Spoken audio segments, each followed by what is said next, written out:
Oke, teman-teman, kita kembali lagi di mata kuliah Sejarah Fashion atau Fashion History. Dan materi kali ini akan disampaikan lewat video ya, karena kita masuk ke pertemuan asinkronus atau tidak langsung. Jadi materinya ada atau disampaikan lewat video, kemudian nanti ada beberapa aktivitas yang dilakukan di Google Form ya, nanti bisa dilihat di Google Drive yang sudah diberikan. Nah, untuk materi kali ini tentu kita akan melanjutkan materi sebelumnya yang sudah kita bahas minggu lalu tentang abad pertengahan atau Dark Age ya, atau Medieval Period dengan beberapa nama yang merajuk pada satu masa tersebut. Masa 10 abad yang cukup kelam di Eropa ya, dari abad 5 sampai 15, di mana ternyata Eropa pernah mengalami kemunduran dalam kehidupannya, terutama ilmu pengetahuan. Tapi kalau kita bahas tentang fashion, sebenarnya itu merupakan satu kemajuan yang cukup pesat, karena banyak sekali hal yang terjadi, banyak sekali tampilan-tampilan yang baru yang keluar gitu ya, yang muncul pada masa tersebut. Nah, di abad 16 ini kita akan membahas bahwa ada suatu gerakan yang akhirnya merubah kehidupan di masa Dark Age atau masa kegelapan tersebut. Kalau kita lihat nih di petanya, kalau kalian perhatikan lebih jauh ya, bahwa di Eropa ini sudah ada beberapa kawasan-kawasan baru ya. Jadi ada perbatasan-perbatasan yang kemudian kita sebut sekarang negara. Kalau dulu kan Eropa itu adalah tanah daratan besar yang dikuasai oleh bangsa Yunani atau bangsa Romawi. Kemudian beralih pada Bizantium, kerajaan Bizantium itu menguasai seluruh daratan Eropa. Nah, masuk di abad ke-8 atau abad pertengahan, kemarin kita sudah mengenal yang namanya feodalisme, di mana beberapa bangsawan itu pada akhirnya pindah ke beberapa daerah dan menguasai daerah tersebut, kemudian mendirikan kerajaan-kerajaan tertentu yang kemudian kerajaannya itu akan menjadikan satu negara gitu ya kalau sekarang. Nah, di sini sudah muncul beberapa wilayah-wilayah seperti kenegaraan, walaupun pada masanya ini masih wilayah-wilayah kekuasaan kerajaan bangsawan yang kemarin gitu ya. Jadi mulai sekarang kita akan memisahkan beberapa kawasan atau beberapa negara yang cukup menonjol di sini. Nanti kita bahas lebih lanjut ya. Abad ke-16 itu adalah babak baru pada sejarah Eropa. Merupakan periode transisi antara era kegelapan kemarin menuju era yang modern. Periode ini diawali dengan kelahiran Renaissance atau Renaissance ya. Mungkin pernah dengar istilah ini gitu, Renaissance. Renaissance adalah sebuah pencerahan. Kalau kemarin tuh abad ke-8, maka abad baru ini di abad 16 itu dikenal dengan abad pencerahan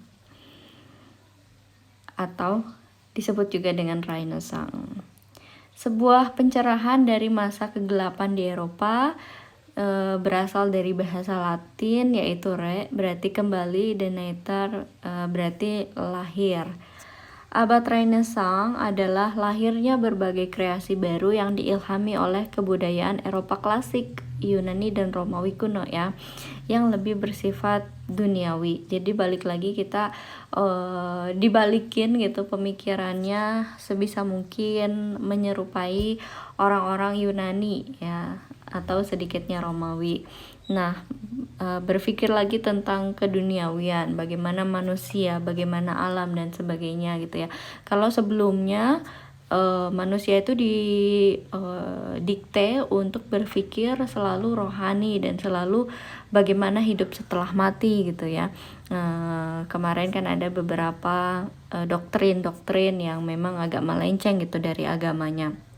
Nah, Hal ini sangat berpengaruh pada kekuasaan agama Kristen yang sebelumnya sangat mendominasi ya, sehingga terjadilah yang namanya reformasi gereja yang membebaskan Eropa dari kepemimpinan Paus. Jadi di sini banyak sekali orang ya yang mulai melihat bahwa adanya penyelewengan gitu. Nah, kemudian orang-orang berbondong-bondong pengen mengembalikan lagi bagaimana sih agama seharusnya dan kehidupan seharusnya.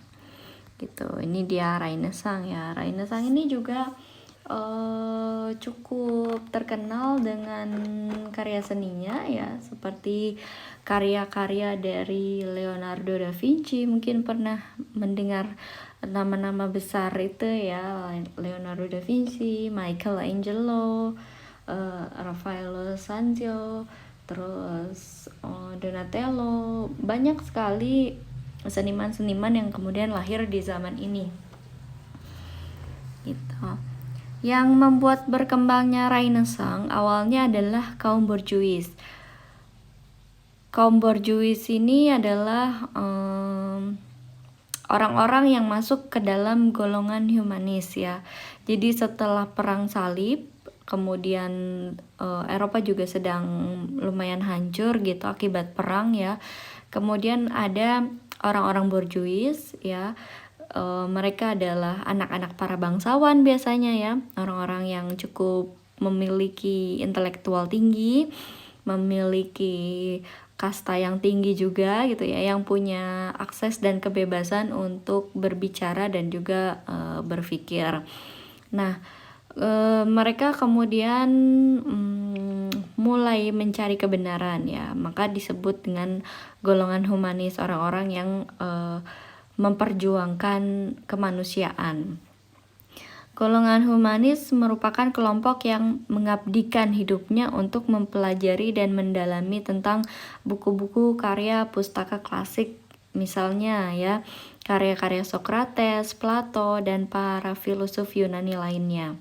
Kaum humanis terdiri dari sastrawan, seniman, ahli agama atau teologi ya, guru-guru kaum borjuis, orator, ahli pidato, dan sebagainya. Jadi golongan humanis ini sebenarnya bisa jadi dari kalangan atas ya, kalangan menengah ke atas yang punya akses untuk ilmu pengetahuan, punya akses untuk kebebasan berpendapat, yang sebenarnya mereka penasaran orang Yunani kuno tuh seperti apa sih cara berpikirnya, sampai-sampai dulu Eropa bisa menjadi besar gitu, karena mereka juga lelah atau sudah penat dengan kehidupan sebelumnya di Dark Age ya, di masa kegelapan yang semuanya serba diliputi dengan kebodohan gitu istilahnya ya.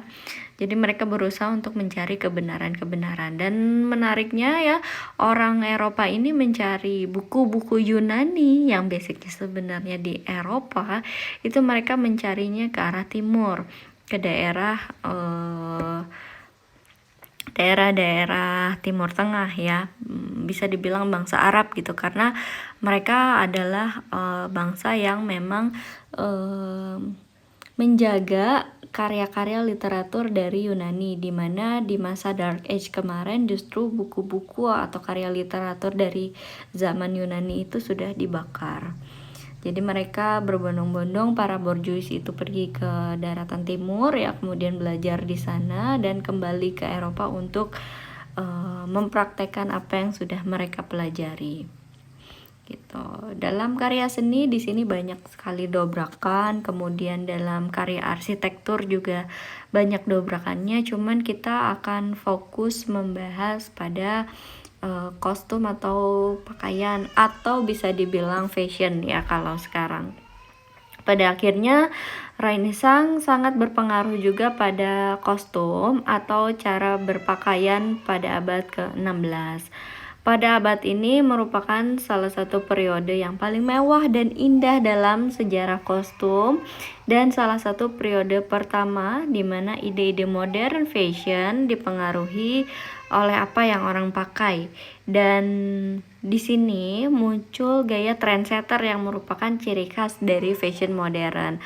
Kalau sebelumnya itu fashion itu hanya dipakai oleh kalangan atas, kalangan bawah gitu ya. Nah, kalau sekarang itu ada satu sosok atau trendsetternya, di mana arus fashion itu akan mengikuti si trendsetter tersebut.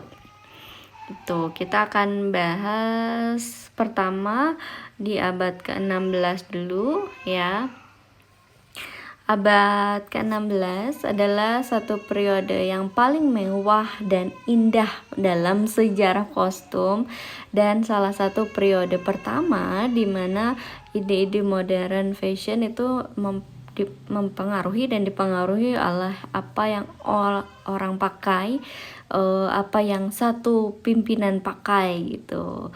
Jadi ada satu konsep trendsetter di mana tren itu berpusat pada satu orang, dimana ini salah satu ciri dari fashion modern. Dalam masa-masa awal di abad ke-16, fashion di Eropa itu didominasi oleh persaingan hebat antara Henry ke-8 dari Inggris yang memerintah pada tahun 1509 sampai 1547 dan Raja Prancis yang pertama dari Prancis. Jadi di sini ada dua bangsawan yang menonjol ya, dua raja yang menonjol, yaitu Raja Henry ke-8 dari daratan Inggris dan Raja Francis the First dari Prancis. Nah, dua orang ini tuh punya penampilan yang menarik ya, punya karisma yang sangat besar gitu, sehingga orang-orang sangat memperhatikan mereka. Apapun yang dia pakai, apapun yang dia lakukan gitu, orang-orang memperhatikan, sehingga di sini timbullah yang namanya ketertarikan masyarakat pada satu sosok gitu. Nah, pada mulanya mereka lah yang menjadi trendsetter utama dalam kostum ya, karena dua orang ini selalu bersaing dalam penampilannya, siapa yang lebih terlihat menarik sekali gitu ya, apa yang dipakainya. Nah, di sini tuh orang tuh datang ke suatu wilayah itu bisa jadi untuk melihat pimpinannya gitu. Jadi mereka berdandan sedemikian rupa untuk salah satunya menarik para wisatawan datang ke wilayahnya atau ke negaranya. Henry dari Inggris, Francis dari Prancis gitu ya, berusaha menarik perhatian masyarakat Eropa untuk datang ke negaranya supaya melihat apa yang mereka tampilkan gitu. Di sini yang paling persaingannya paling kuat ya antara dua ini ya. Pada masa ini kain linen dengan bordir bunga menghiasi gaun, rok dan juga jaket. Jadi tampilannya cukup berat ya. Satu gaun itu terlihat berat karena di sini penuh dengan bordiran. Baik itu bordiran bunga ya, bordiran binatang-binatang dan sebagainya gitu. Dari gaun, rok, jaket, semuanya itu penuh dengan bordir yang cantik dan juga bordir berat atau bordir tebal. Satin berwarna dan sutra dengan pola rumit juga masih terlihat di periode ini. Di Inggris, bordir kain jaket sutra diikat dengan ikatan pita yang modis untuk pria dan juga wanita. Orang menggunakan bordir, perhiasan, renda, pita, dan lain-lainnya untuk dekorasi, untuk mengekspresikan gaya pribadi atau fashion statement. Jadi orang-orang tuh memakai hal-hal yang mereka sukai sebagai statement fashionnya mereka. Inilah gayanya mereka, inilah ciri khasnya mereka. Pakaian wanita pada periode abad ke-16 secara garis besar ya, dia punya ciri-ciri khusus. Yang pertama, menggunakan garis leher yang berbentuk persegi, kemudian garis pinggangnya turun membentuk V, menggunakan lengan pas di garis bahu, lengannya balon bentuknya atau lonceng, dan juga licin ya. Ini juga agak bervariasi. Kemudian menggunakan manset yang bervariasi dan juga menarik, karena pada akhirnya manset juga terlihat dari luar. Kemudian yang kelima, lapisan kain rok semakin banyak dan semakin tebal. Jadi membuat gaun itu terlihat lebih besar ya. Siluet pas pinggang dengan motif yang dimodifikasi. Kemudian yang keenam, menggunakan kamisol, korset, atau undergown sebagai underwear, pendukung gaunnya. Kain motif dan kain polos dikombinasikan, ketebalan juga bervariasi. Kita akan bahas satu-satu ya. Yang pertama, garis lehernya berbentuk persegi.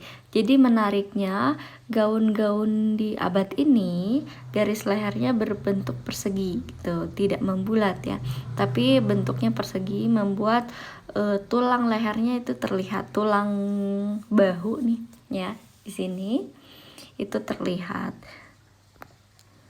Contohnya seperti ini ya. Bisa dilihat nanti di PPT kalau kurang jelas.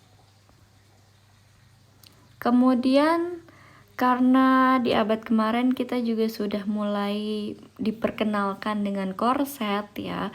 Kemarin walaupun korsetnya sederhana, tapi korset itu semakin berkembang, semakin kokoh dan semakin kencang, sehingga siluetnya itu berubah dari yang kemarin lebih natural body shape-nya, kalau sekarang jadi agak turun dan membentuk V gitu ya, siluet tubuhnya. Ini adalah siluet yang dihasilkan dari penggunaan korset, dan nanti di abad selanjutnya penggunaan korset ini menjadi lebih ekstrim. Nih, kemudian ada lengan yang agak tebal ya.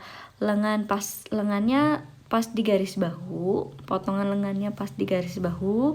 Kemudian karena lengannya agak tebal, jadi ada satu bentuk lengan balun, lengan lonceng ya, seperti yang di ujung kanan ini.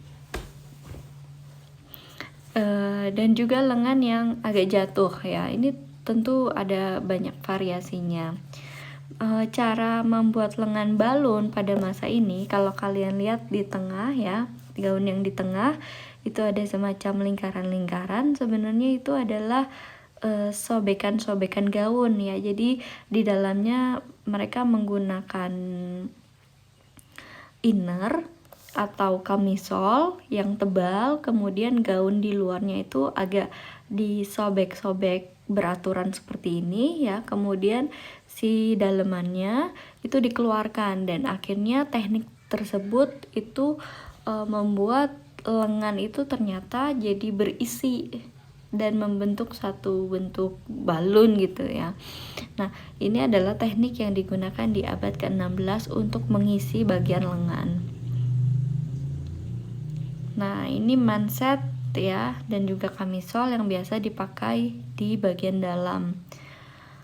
Manset ini juga terlihat karena gaun itu biasanya agak lebih lebar gitu ya, sehingga si mansetnya itu diperlihatkan, tidak ditutupi, sehingga manset juga biasanya terbuat dari motif dan juga warna yang mencolok, dan juga kualitasnya juga baik.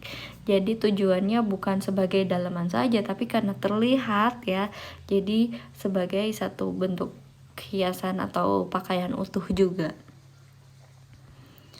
Lapisan kain rok yang semakin banyak dan semakin tebal. Siluet pas pinggang dengan motif yang dimodifikasi ini seperti ini ya.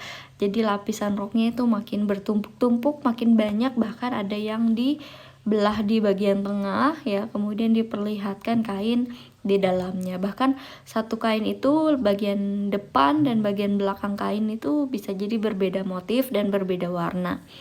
Hal ini sebenarnya tujuannya untuk menunjukkan seberapa banyak kain yang mereka gunakan, seberapa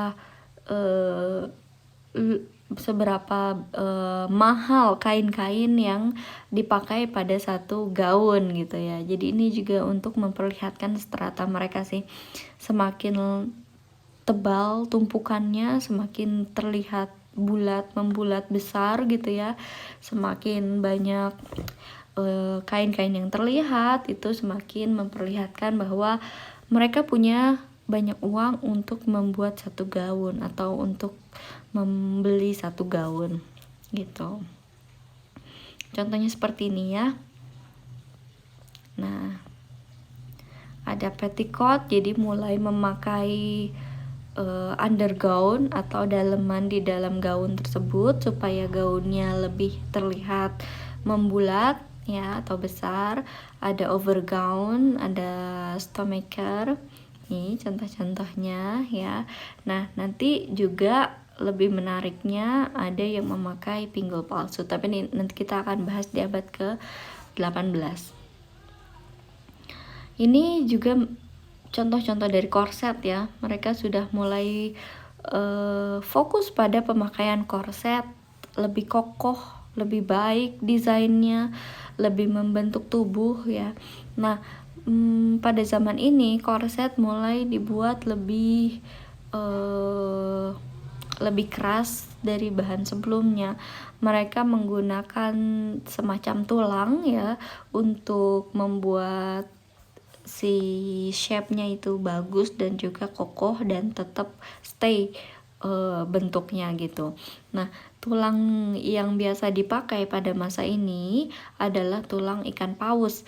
Nah, tulang ikan paus itu adalah tulang yang menurut orang-orang di abad 16 itu paling cocok untuk korset karena selain dia kuat, dia juga sangat fleksibel. Pada masa ini memang cukup mainstream orang-orang itu memburu ikan paus gitu, dan salah satu hasilnya yaitu tulangnya itu dipakai untuk pembuatan korset. Pemakaian korset semakin lama semakin ekstrim. Sebenarnya di sini juga sudah terlihat ya, cukup kecil yang akan membentuk satu bentuk tubuh yang cukup menarik dan juga indah ya, walaupun pemakaiannya sangat menyiksa dan juga beresiko. Kemudian ini contoh-contohnya motif dan kain polos yang dikombinasikan ya. Ketebalan, warna, motifnya itu bervariasi sekali. Sudah banyak kain-kain yang cantik. Rambut biasanya bergelombang besar dan digerai di satu sisi bahu dengan sisa rambut dikumpulkan atau dikepang menjadi sanggul tinggi yang di bagian belakang kepala gitu ya. Ditaruhnya di belakang kepala, dikepang, disanggul. Kadang memakai poni. Perempuan yang sudah menikah itu cukup modis ya. Biasanya pakai cap atau penutup kepala seperti topi. Itu salah satu identitas juga bahwa mereka itu sudah menikah. Ini contohnya ya, walaupun sudah menikah, walaupun harus menutup kepala ya, tetap bisa terlihat modis. Kemudian ini contohnya ya, gaun-gaun di abad 16. Kalian bisa lihat kalau tidak berbentuk segi 4 ya, biasanya dia ada satu bentuk kerah ruffle. Nah, kerah ruffle ini seperti ini, dia agak tebal ya, dari kain yang ditumpuk atau seperti ini. Tapi tetap ada kesan pinggang bentuk V ya, yang memperlihatkan bahwa ini sangat abad ke-16. Untuk pria, busana abad ke-16 itu sering dianggap rumit dan pakai banyak hiasan ya. Jadi ini pakaian pria yang paling rumit di kesejarahan fashion pria gitu ya. Melihat pakaian sejarah abad 16 ini, kita akan melihat gaya berpakaian prianya ini cukup berlebihan gitu, atau kita sebut sebagai feminin ya, karena dia fokus pada penampilan gitu ya. Mereka berdandan dengan maksimal dan juga mereka memakai make up. Pakaian untuk pria berubah drastis dari sebelumnya ya, dengan persaingan antara Inggris ya, Henry ke-8 dan juga Prancis, Raja Prancis ke-1 gitu ya, pemimpinnya pada saat itu. Kompetisi terjadi ya, siapa yang berpenampilan menarik atau terbaik gitu. Jadi mereka selalu berkompetisi. Sebenarnya pakaiannya hampir sama ya, tipe pakaiannya. Pria itu mengenakan pakaian yang berlapis-lapis dengan hiasan dan bahan yang mewah. Bahunya lebar dengan lengan yang besar, mengecil pada ujungnya ya, di ujung tangannya itu agak kecil.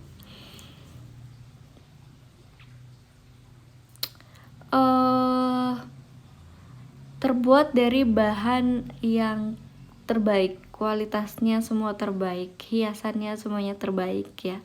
Lengan menjadi fokus dari banyak assemble. Hiasan itu fokusnya ada di tangan seperti ini. Kemudian ruffles ya, terdiri dari bordir dan juga motif. Nah, kita lihat bahwa sebenarnya kalau kita lihat persaingan antara Henry sama Francis itu lebih ke seberapa besar sih atau seberapa banyak sih tumpukan yang mereka pakai. Karena kan pakaian laki-laki itu kan berlapis-lapis ya. Misalnya Henry pakai 4 lapis, Francis pakai 5 lapis karena nggak mau kalah. Ngelihat Francis pakai 5 lapis, akhirnya Henry pakai 6 lapis. Kemudian gak mau kalah lagi, akhirnya Francis pakai 7 lapis. Begitu seterusnya ya, sampai pakaian itu benar-benar tebal dan besar gitu. Ini yang membuat siluetnya juga jadi semakin membesar gitu. Semakin besar pada akhirnya jadi semakin mewah. Pakaian ini biasa disebut dengan doublet. Ya, lapisan-lapisan itu disebut dengan doublet. Bahan yang biasa digunakan sama seperti yang digunakan wanita, seperti linen, sutra, bludru, kulit, dan banyak sekali hiasan seperti renda-renda dan batu-batu mulia ya. Bordir yang terbuat dari emas, perak, dan batu permata atau batu mulia. Bulu pada masa ini dianggap sangat modis dan yang paling didambakan saat itu adalah buru perak lynx, dan bulu yang coklat atau yang gelap itu juga cukup diminati. Seperti yang sudah saya bahas kemarin, kalau bulu ini berarti nggak ada yang sintetis ya, bulunya berarti bulu burung yang asli. Hampir setiap aspek dari pakaian pria kaya itu dipenuhi oleh dekorasi. Tidak ada pakaian yang polos kecuali kaos kaki. Tapi kaos kaki juga biasanya itu dibordir ya, walaupun warnanya sama, tapi biasanya ada sentuhan bordir. Jadi di masa ini untuk kalangan menengah ke atas itu hampir tidak ada pakaian yang polos. Kalau polos pun biasanya akan dikombinasikan seperti yang tadi sudah dibahas ya. Jadi kalau polos full itu biasanya tidak ada kecuali kalangan menengah ke bawah. Busana atasan pada pria abad ke-16 terdiri dari banyak lapisan. Di atasnya biasanya mereka mengenakan kemeja yang terbuat dari linen dengan ruff. Lalu mereka mengenakan doublet yang memiliki lengan terpisah dan diikatkan ke bahu. Lapisan atas itu adalah rompi kulit tanpa lengan. Jadi bisa jadi mereka memakai dalaman dulu ya, semacam manset. Kemudian mereka memakai kemeja, kemudian mereka memakai rompi, kemudian mereka memakai jaket atau jas, kemudian ditambah lagi dengan mantel. Bisa jadi mantelnya beberapa lapis gitu. Jadi lapisan-lapisan pakaiannya ini luar biasa, membuat badannya jadi membesar ya, menebal gitu. Itu yang disebut dengan doublet. Kemudian celana untuk pria itu bisa jadi satu atau terbagi menjadi dua ya. Bagian pertama adalah celana yang mencapai lutut. Nih, jadi ada celana yang di luar ya. Kemudian mereka memakai daleman yang tampak seperti stocking atau celana ketat di dalamnya ya. Jadi ada double pants gitu, jadi celananya tuh double. Mereka pakai stocking dulu, kemudian pakai celana luar yang mewah ya, yang biasanya dari lutut ke atas. Jenis kain celana yang dikenakan adalah celana pendek berbentuk besar ya, dari pertengahan paha menyerupai bel, jadi dia berbentuk lonceng gitu, agak puffy ya. Bagian bawah tersebut juga tampak seperti stocking nih yang sudah kita bahas. Ini contohnya ya. Nanti bisa dilihat lebih jelas di PPT. Ini untuk hiasan kepala, topinya bervariasi sekali. Untuk sepatu-sepatunya masih mewah ya, kurang lebih hampir sama dari zaman Bizantium, dari linen atau dari kulit, tapi masih ada bordiran atau sulaman-sulaman benang emas. Bahkan untuk kalangan kerajaan biasanya dibubuhi oleh batu-batu mulia. Kalau kelas pekerjanya atau menengah ke bawah, kurang lebih kalau dari visualnya, tampilannya hampir sama ya, tapi dari kualitas itu jauh berbeda. Kemudian biasanya justru mereka lebih terlihat polos ya, kain-kain polos tanpa bordir, tanpa batu-batuan. Tapi kalau dari siluet sebenarnya di abad 16 itu hampir sama. Seperti ini ya. Nah, mereka juga memakai korset, tapi korset yang dipakai itu dari seutas kain juga. Ya, kalau misalnya kalangan menengah atas mereka pakai korset yang sudah punya bentuk baik ya, punya tulang untuk membentuk tubuh lebih maksimal. Kalau mereka hanya pakai kain atau kulit saja, tentu hasilnya berbeda ya. Ini ikat kepala yang biasa digunakan untuk kalangan pekerja atau kalangan bawah. Nah, di sini terbentuk monarki-monarki yang memiliki penampilan tersendiri ya. Jadi setiap bangsawan itu kan punya karakter masing-masing ya. Kalau kita juga sekarang melihat setiap negara di Eropa itu punya karakter khasnya masing-masing. Nah, di sini juga sebenarnya sudah terlihat dari pakaiannya ya. Misalnya di wilayah Jerman itu mereka lebih fokus pada fungsi, masih ya. Bagi mereka fungsi itu masih nomor 1 dibandingkan kemewahan-kemewahan gitu. Kalau kalangan menengah ke atasnya mereka tetap lebih berfokus pada fungsinya ya. Kemudian kalau untuk kalangan kerajaannya kita bisa melihat bahwa mereka bisa terlihat mewah walaupun lebih sederhana dan lebih kaku gitu ya. Seperti ini. Nanti kalian bisa bandingkan sendiri dengan melihat setiap gambarnya. Kemudian Polandia dan Rusia ini lebih banyak memakai bahan-bahan tebal karena memang kondisi cuacanya yang cukup ekstrim ya. Musim dinginnya itu lebih panjang. Seperti ini ya. Mereka juga punya satu topi khusus atau penutup kepala khusus dari bulu ya. Biasanya dipakai bulu beruang dan bulu rubah yang mereka buru yang kemudian disebut dengan ushanka. Ushanka ini adalah penutup kepala yang berfungsi juga sebagai penghangat. Kemudian ini adalah Prancis ya. Prancis itu terkenal dengan elegansnya ya. Dari abad 16 sudah terlihat.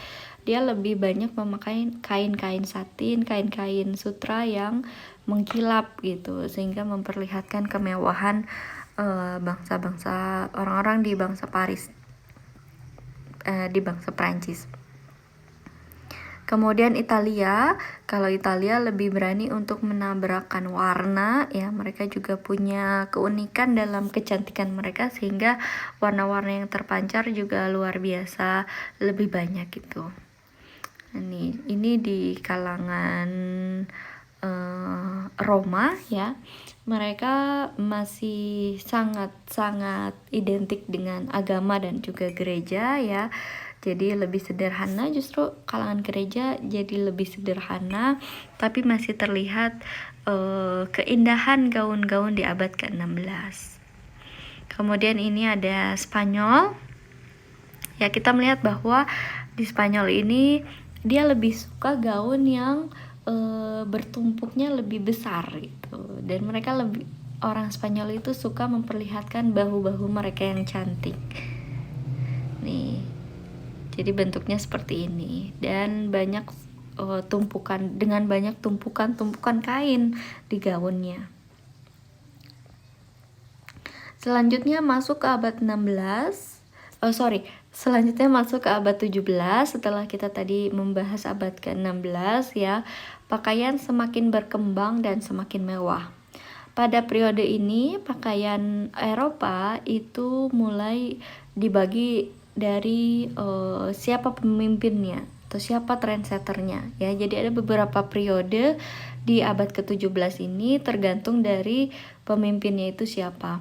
Nah, pemimpinnya itu kemudian membawa satu gaya tertentu. Jadi berganti pemimpin tentu gayanya akan berbeda juga. Gitu.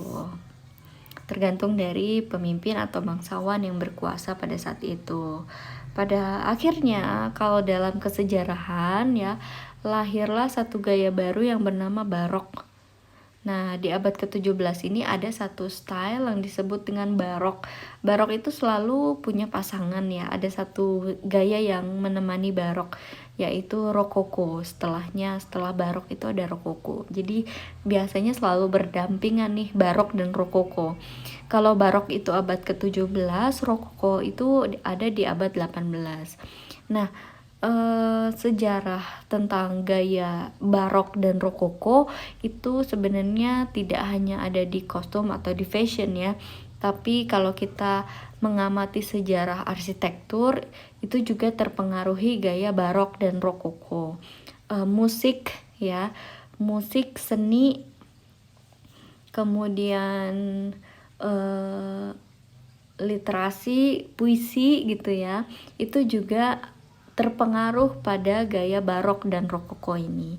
Jadi kalau nanti kalian tertarik mengulik atau ingin tahu lebih jauh tentang barok dan rokoko ini, sebenarnya dia mempengaruhi banyak hal di kehidupan di abad ke-17 dan 18. Tapi kalau untuk 17 kita masuknya ke barok dulu. Ini contoh gaya barok ya, seperti ini. Kalau kalian melihatnya mungkin lebih ke gaya pelaut ya, gaya pelaut atau gaya pirate kalau zaman sekarang. Tapi pada masa itu memang biasa orang-orang berpenampilan seperti ini karena memang kebanyakan bangsawan juga memang melaut gitu ya, banyak yang mengeksplor dunia dengan menjelajahi lautan, sehingga pakaiannya ini juga identik dengan bajak laut di film-film. Pada abad ke-17 awal, pakaian dibagi menjadi beberapa periode, yaitu pertama ada periode Jacobean. Kalau Jacobean period atau periode Jacobean ini berdasarkan pemerintahan Raja James I di Inggris ya. Waktu itu Inggris sama Skotlandia itu kan masih bersatu. Nah, James itu menjadi Raja Scotland dan juga Raja Inggris setelah ibunya Mary Queen of Scots itu tidak ada. Ia menjadi raja setelah kematian Ratu Elizabeth, dan di sini lumayan banyak perubahan gaya ya. Di sini kita melihat bahwa periode Jacobean itu jadi satu perubahan yang cukup besar di awal abad ke-17. Di sini banyak penggunaan bordir yang sangat berat, jadi bordirnya tuh tebal banget ya, dengan motif yang natural, bunga warna-warni, hewan. Jadi kalau barok itu lebih ke bagaimana mereka suka, orang-orang kerajaan-kerajaan, orang-orang di Eropa ini suka banget sama taman ya, bikin taman yang cantik-cantik. Makanya satu kastil atau satu rumah atau satu istana di Eropa ini tuh lebih luas tamannya dibandingkan bangunannya. Jadi mereka mencoba memindahkan taman ke dalam pakaiannya dengan cara bordiran gitu. Ini pakaian pria di era Jacobean ya, lebih apa ya namanya, lebih terlihat feminin, lebih terlihat suka berdandan dan mengeksplor pakaian mereka, dan juga lebih ekstravaganza. Dari kerahnya kita lihat, dari make upnya kita lihat, dari sepatunya ya.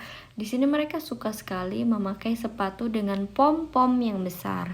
Pom-pom ini juga terbuat dari biasanya beludru ya, yang di-matchingkan dengan pakaiannya. Seperti ini ya. Contohnya. Pakaian wanitanya juga seperti ini. Jadi lebih ekstravaganza. Nih, bordiran berat itu seperti ini. Jadi penuh dengan bordir yang tebal-tebal. Dan di dalamnya itu ada apa yang ada di taman biasanya ya. Apakah itu unsur air mancurnya, apakah itu ada unsur-unsur tanaman-tanaman salur ya. Kemudian kupu-kupu, lebah gitu, tanaman-tanaman dan hewan-hewan yang biasanya ada di taman. Jadi mereka berusaha untuk memindahkan taman yang cantik ke dalam pakaian mereka. Karena mereka itu di zaman barok tuh suka banget yang namanya taman. Gitu. Bahkan mulai ada yang namanya landscape arsitektur gitu. Arsitektur untuk taman. Arsitektur taman. Di sini sekarang juga ada sih, masih ada ya landscape arsitektur. Kalau kalian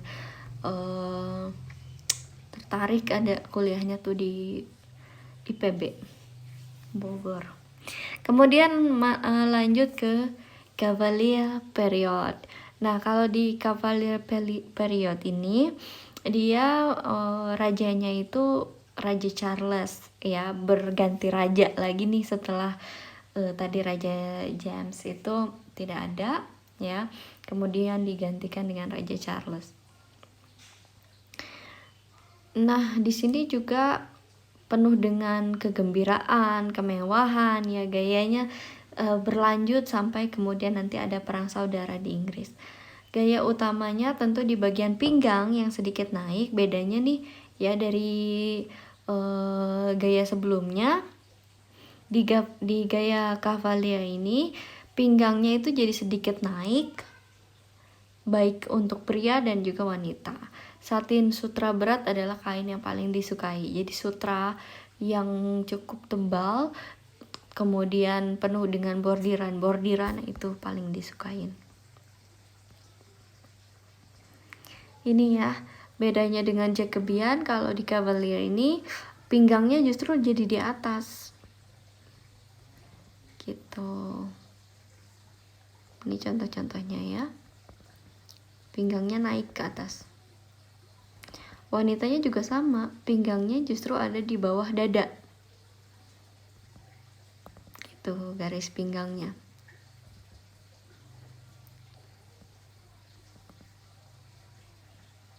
Kemudian ada cape ini ya, sebelah kiri. Kemudian ada ruffle nih, bentuk satu kerah ruffle seperti ini contohnya. Kemudian ada band, ini kerah dengan bordiran dan juga manik-manik di bawahnya. Ini beberapa jenis kerah juga yang sangat populer di zaman ini. Kemudian ini sepatu-sepatunya ya, sepatu high heels, yang justru kebanyakan high heels itu dipakai oleh kaum pria. Pada abad ke-17 akhir, pakaian itu didominasi justru bukan dari Inggris ya, tapi dipengaruhi oleh Raja Louis ke-14 dari Perancis seperti ini.